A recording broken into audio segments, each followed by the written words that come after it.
Hola, hola doctores, buenas noches, bienvenidos de nuevo a su canal Ortodoncia Interactiva. Espero que se encuentren muy bien en esta sesión académica nocturna, tertulia académica nocturna. Espero que se gocen mucho el contenido que voy a hablar en la sesión de hoy acerca del triángulo de McNamara, del doctor James McNamara, para que analicemos cuáles son las versatilidades de este diagnóstico, para qué es que se utilizan en los diferentes campos pues, de las especialidades odontológicas, saber cuáles son sus finalidades, para qué nos funciona, ya sea en el ámbito docente, ya sea en el ámbito investigativo, ya sea en el ámbito profesional de la consulta privada, el ámbito de explicar a los pacientes también por qué son complejos. No solamente es ver el paciente sagitalmente, sino entender por qué voy a empezar a hablar hoy a partir de este momento como clase 3 estructural, clase 3 posicional, qué quiere decir cada tipo de esas cosas. Entonces espero que se gocen bastante este seminario, que ustedes puedan implementarlo muchísimo en sus prácticas clínicas, y pues cualquier duda ya saben que la puedan compartir en la caja de comentarios. Le like al video, suscriban, compartan el contenido. La idea es seguir creciendo como comunidad académica. Al final pues les digo unas pequeñas palabritas personales, entonces espero que se queden hasta el final. Entonces me voy a hacer acá un poquito más pequeño y empecemos. La bibliografía a la que estoy accediendo es la bibliografía original. Pues acá tienen los artículos, el artículo original del 84 del doctor McNamara, junto con las dos revisiones que hizo primero Arnett en el 93 y luego Jacobson en el 2006, para que lo puedan acceder fácilmente. Doctores, cuando yo hablo de triángulo de McNamara, ¿a qué me estoy refiriendo? El triángulo de McNamara, un componente o es un análisis que el mismo autor realiza y lo nombra de esa forma, diseñado pues por el hijo del doctor McNamara, o James McNamara Jr. también. El propósito es ver al paciente tridimensionalmente, analizarlo en este caso y ver cuáles son sus alteraciones funcionales esqueléticas. Quiero empezar primero por la parte del diagnóstico, no para darles la información desde el principio, sino para contextualizarlos, que ustedes vean el panorama gigante desde el principio. Si ustedes son capaces de ver el panorama desde el principio, ya más adelante es más fácil ver qué es lo que estoy hablando en este momento. Si se dan cuenta, él clasifica tres columnas. La columna de referencia es la longitud maxilar, la longitud del maxilar superior. La segunda es la longitud mandibular, ¿cierto? La longitud efectiva mandibular. Y tercero, el AFAI. A partir de ahora se van a dar cuenta que los voy a empezar a nombrar mucho más rápido, porque ya los estoy delimitando y clasificando desde el principio. La longitud maxilar o el plano de referencia, la longitud mandibular o la longitud efectiva mandibular, y la altura facial anterior inferior, que se conoce como el AFAI. Entonces, para el doctor McNamara, él hizo unos estudios y clasificó que, bueno, para la medida de 88 milímetros, por ejemplo, lo ideal debería ser una maxilar inferior o una mandíbula o una longitud efectiva mandibular entre 111 a 114 milímetros, y a su vez que la altura facial anterior inferior fuera de 61 a 63 milímetros. Eso es lo que el doctor McNamara hizo en ese momento. Pero en su momento les describo y les explico detalladamente. Déjenme desarrollar la tesis del seminario completo para explicarles exactamente acerca de pues este análisis, para poder digamos que entiendan todo el concepto, sino que les explico principalmente esta parte para que vayan cogiendo una idea y que sea fácil el emprendimiento. Si se dan cuenta, este es el triángulo de McNamara. Visualmente vamos a enseñarlo, les voy a enseñar ahorita en este momento, les voy a recordar, porque el que les enseñó fue el doctor McNamara a todos en su momento. Pero les voy a recordar cómo es que se realiza la medición de estos planos, la construcción de estos puntos. Ustedes lo pueden realizar mucho más fácil, y si se dan cuenta, pues vamos después a la parte del análisis para no saltarme allá. Entonces, ¿cómo es que se construye este triángulo de McNamara? Si se dan cuenta, pues está formado por unos catetos, ¿cierto? Y lo primero que tenemos que ubicar antes de los catetos y todo esto es ubicar los puntos cefalométricos. Ya saben, tenemos un video de puntos cefalométricos en el canal. Fue una revisión que hice hace como 6 años, para que pues puedan entrar y revisar si llegan a tener alguna duda digamos, del proceso de construcción de cada uno de ellos. Me parece que pues fue muy interactivo, a la gente le gustó, entonces pues puedan acceder a él y que sea de alto aprendizaje por si llegan a tener alguna duda. Bueno, cerramos ahí la cuña. Los puntos que vamos a requerir para esta construcción de este punto condilion, punto A, punto nation anatómico, espina nasal anterior y punto menton. Entonces el punto condilion, no se olvide, el punto más posterior superior de ese cóndilo. La de punto A es el punto más anterior del contorno maxilar superior, es nation anatómico el más anterior inferior del contorno mentón, construido con tangentes de borde inferior de la rama mandibular y borde anterior, tangente del borde anterior del mentón, ¿no?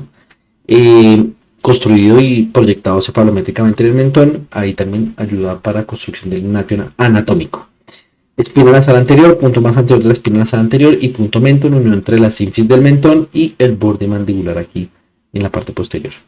No se les olvide que también, como lo he comentado en Instagram, y acá también hago una pequeña cuña ya para después ya no hablar más con esas cuñas.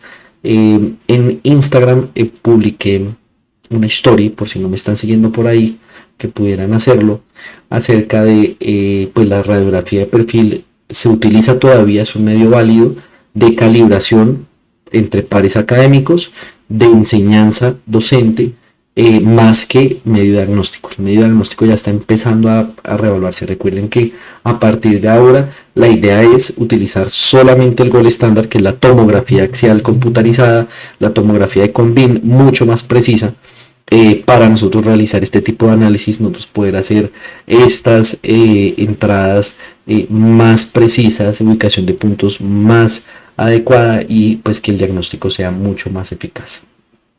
No se les olvide que la construcción de estos puntos y este triángulo lo que busca es mirar la armonía sagital y vertical de la mandíbula, y por eso es que yo les voy a hablar de una clasificación esquelética estructural y una clasificación esquelética posicional.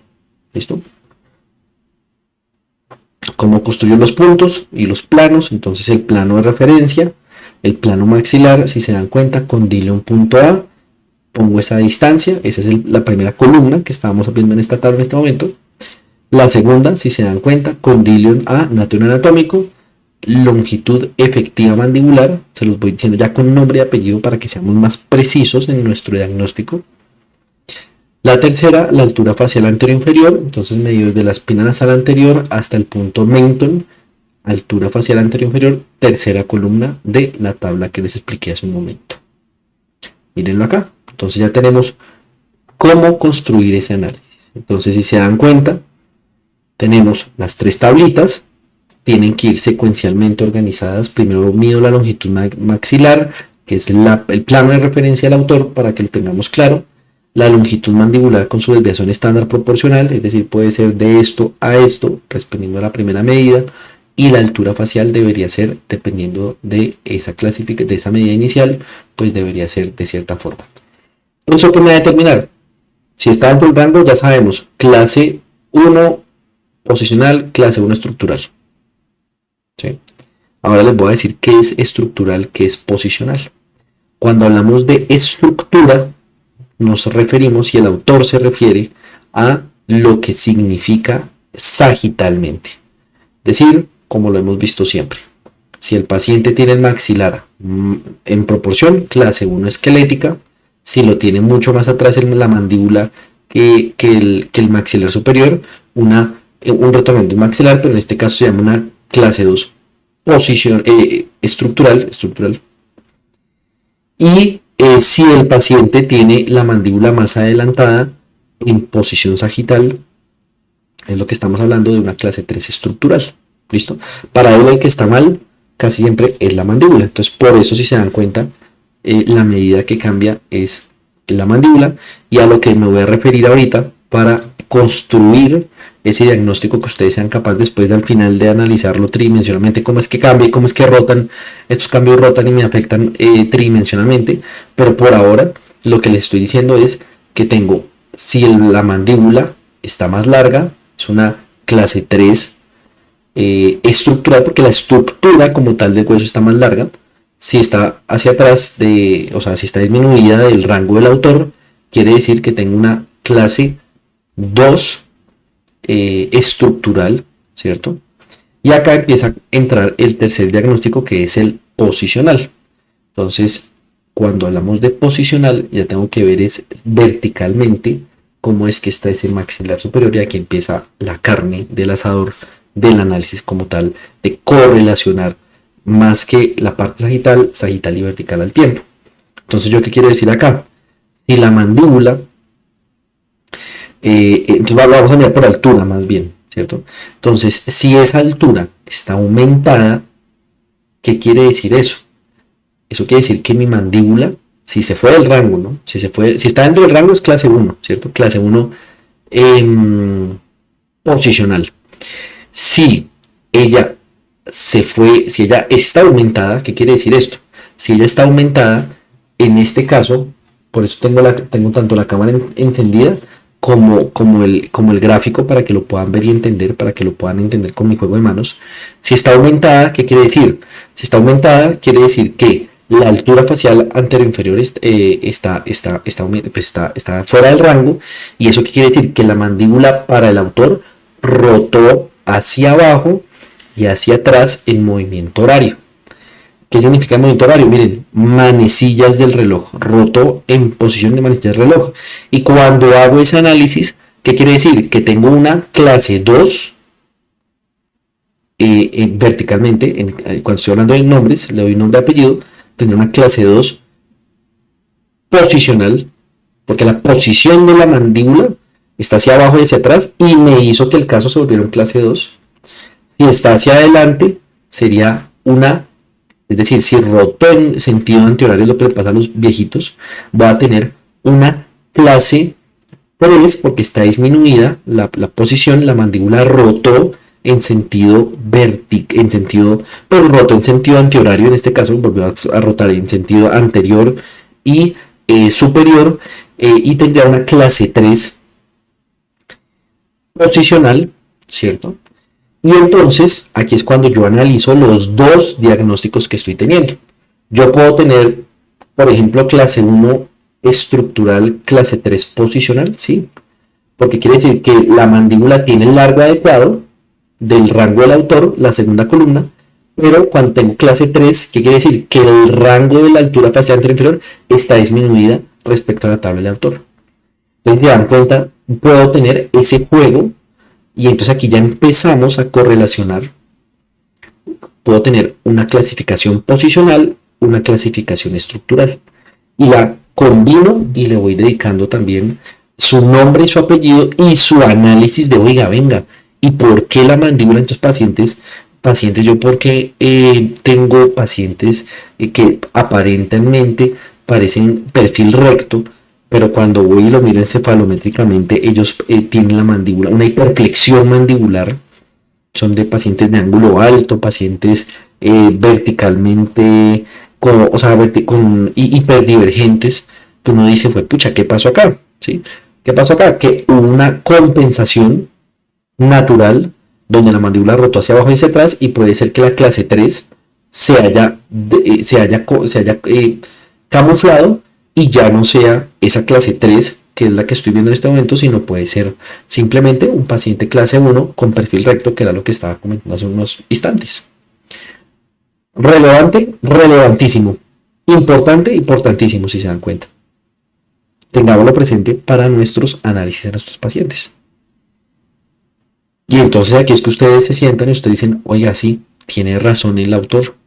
El autor no solamente lo miro sagitalmente, sino tengo que correlacionarlo verticalmente, correlacionar los dos diagnósticos y yo decir, ok, ya entendí por qué se llama triángulo, porque esa relación íntima entre los catetos y las bisectrices y entre esos ángulos. Tengámoslo presente. Posición en la longitud, pues el plano de referencia, longitud efectiva mandibular y AFAI, altura facial anterior-inferior. Ese análisis, entonces yo que tengo aquí debajo de mí, tengo la misma imagen, tengo la misma imagen de referencia, entonces pues me voy a poner aquí para no estorbar.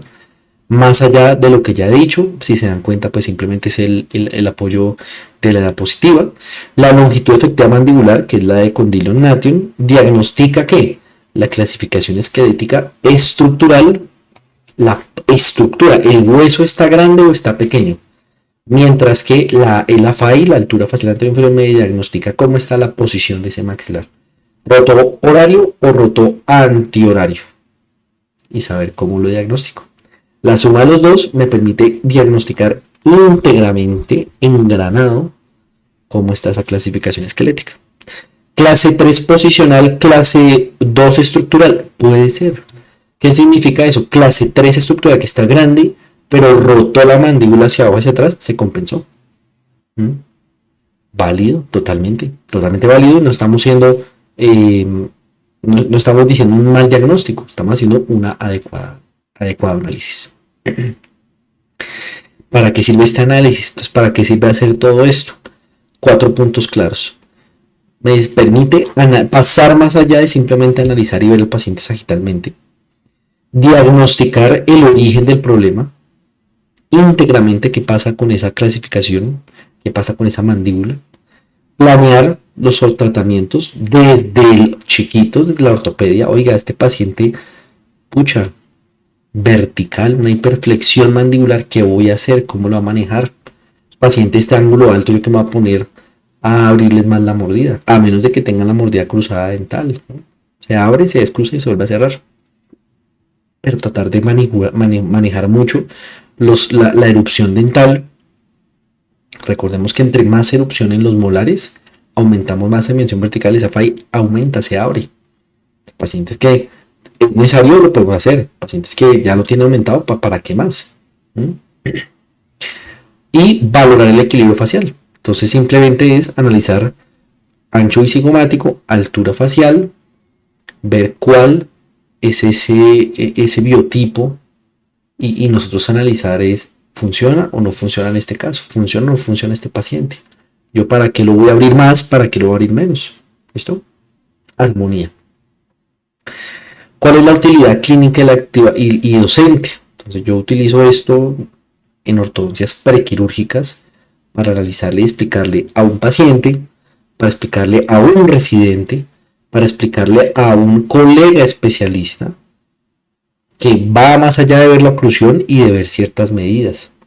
Yo lo estoy ya viendo desde otro lado, yo digo, pucha, sí me sirve. Por los puntos anteriores que acabamos de ver, o no me sirve. Y poderlo debatir en una junta. Pero hablar, discutirlo con argumentos en pro del paciente. ¿Listo? En ortopedia interceptiva, yo decido si el aparato que estoy colocando funciona o no funciona. Lo que le estaba diciendo. ¿De qué me sirve colocarle un cambio de postura terapéutico a un paciente de ángulo alto, abrir la mordida? No me sirve. Tengo que ver para qué lo voy a hacer. Le voy a cambiar el biotipo facial. Tengo que rellenarle también carita. Mirar cómo voy a hacer ese tipo de procesos. Ese proceso complementario. En docencia clínica, analizar, explicarle a un residente, a un estudiante con geometría. Entonces hacemos unos ejercicios con una lanita. ¿Por qué no con inteligencia artificial tratar de ver eso? Si yo cambio uno de los catetos, ¿qué pasa con todos los otros componentes de este ángulo? Yo ver si yo cambio mi longitud efectiva mandibular, ¿qué pasa con mi altura facial anterior-inferior?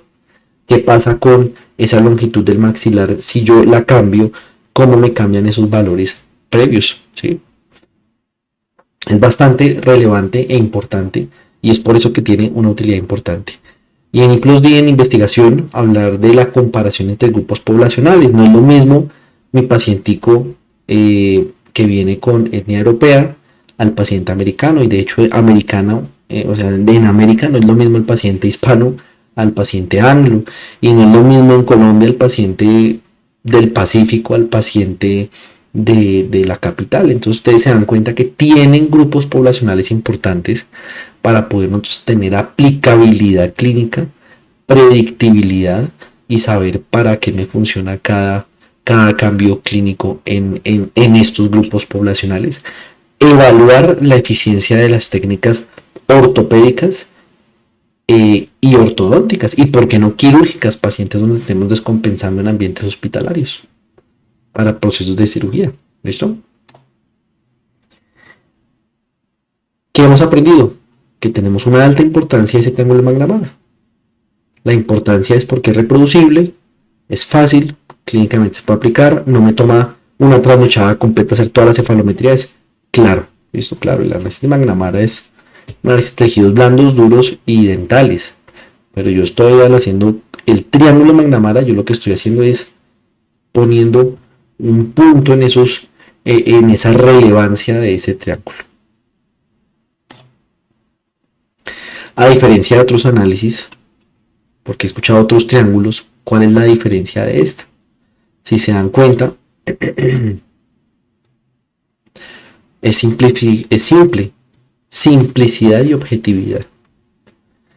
Me permite para integrarlo en mis análisis, entonces que el paciente, mis estudiantes, los residentes tienen Steiner, Legan y Burston, Grumons, Tillander. ¿Les tomó algo de tiempo hacer 5 puntos y 3 líneas y analizar la tabla? ¿Sí o no? Puede ser que no. Práctico. Lo miran con el celular, la tabla. ¿Sí? Y lo funciona. En investigación, oiga, quiero saber un paciente de ángulo, paciente población pulmonar. Ah, bueno, se puede integrar fácilmente. Es versátil, ¿sí? Y yo lo puedo utilizar en edades tempranas para predecir esos movimientos como en adultos funcionales. Definir también terapéuticamente con otro análisis si el caso lo amerita los cambios que yo estoy proponiendo. ¿Listo? Este pequeño cuadro es un resumen. Le pedí a mi inteligencia artificial, le dije, venga, siéntese conmigo todo lo que yo le acabo de proponer, de explicar paso a paso, porque se había equivocado haciendo el análisis.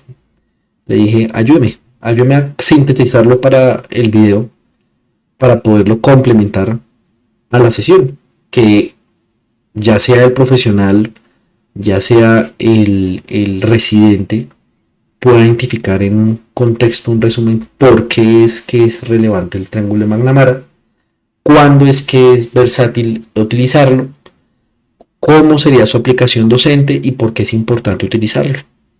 Entonces aquí se los dejo un poco más de lo que ya hablamos en el seminario, a lo largo de toda la noche, poderlo hablar y decir, ok, si es relevante para todavía mantenerlo en pensums, para todavía explicarlo en nuestras clases teóricas, para todavía aplicarlo en nuestros manejos clínicos.